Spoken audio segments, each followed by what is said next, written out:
Hi there, it's Stacy, the Black Feather Intuitive here. Thanks for joining me for another rendition of Feathers of Wisdom. I thought today we would talk about a touchy subject, forgiveness, and how to embrace forgiveness, asking our Divine Dream Team how to embrace forgiveness.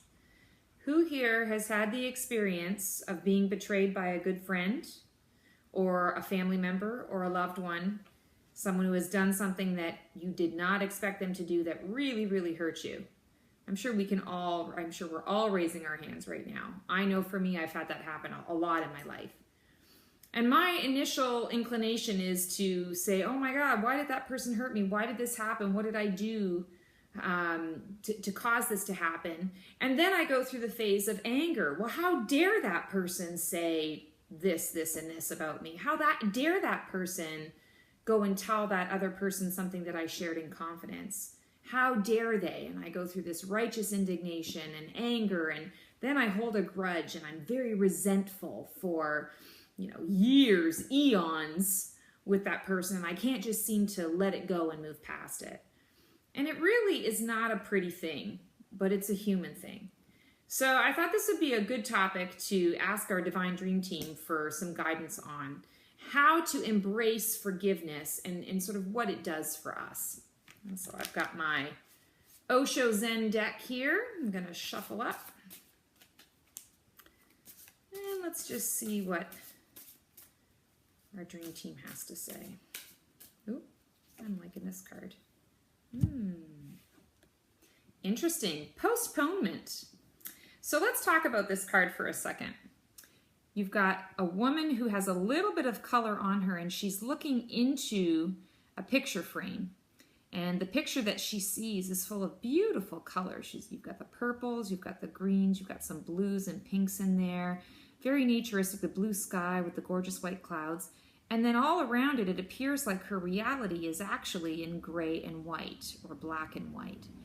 So what I'm getting from this in terms of embracing forgiveness, it's kind of like looking at what you wish your life would be like versus the life that you're living. And let's face it, when we are not in a forgiving mood, when we are resentful, when we are hurt, our mood is gray. Our mood is black sometimes. We are living in gray and black. We're not living in color.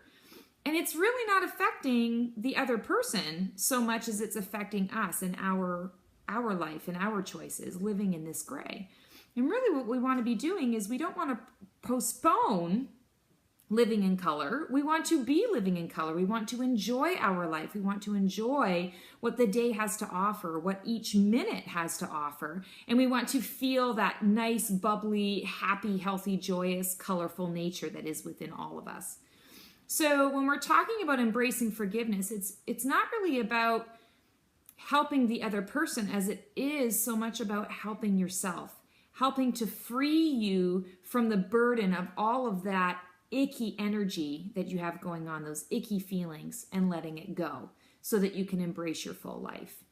And sometimes that is easier said than done. So let's talk about that. How can you let go of all of those icky feelings in order to be able to move into the life that you want to live? Let's just ask the dream team here for some advice.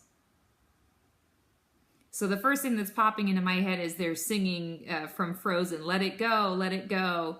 I laugh because I'm also a voice teacher, and so I've had to work on that song many, many times, and I bring it up as a joke very often. But it is true, learning to let go of a situation, to truly just say, you know what? I have probably done the same thing in the past to somebody else, and maybe I just didn't realize it. Maybe that person had a different perspective that they were looking at when they said it. Maybe they didn't honestly mean to do it. Maybe it was sort of a slip of the tongue and it just came out.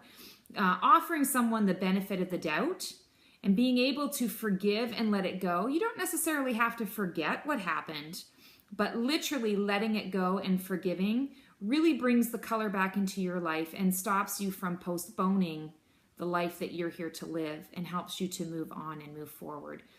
And it doesn't mean that you need to be a doormat and let that person walk all over you or do that again. That's where the forgetting part comes in. I'm not always a fan of the term forgive and forget. You can forgive, but sometimes it's not always healthy to forget, because it helps you to establish proper healthy boundaries for yourself, helps you to recognize that, okay, this person, did this once, and I'm going to forgive them for the choice that they made, but I'm going to also protect myself for next time so that that doesn't happen again. Maybe I won't share as much with that person. Maybe I'll make a different choice about the environments that I choose to spend time in with this individual, those kinds of things. It helps you to make different choices. But by letting it go, it's not about helping and forgiving the other person. It's about helping and forgiving yourself. I hope this helped. Have a wonderful day.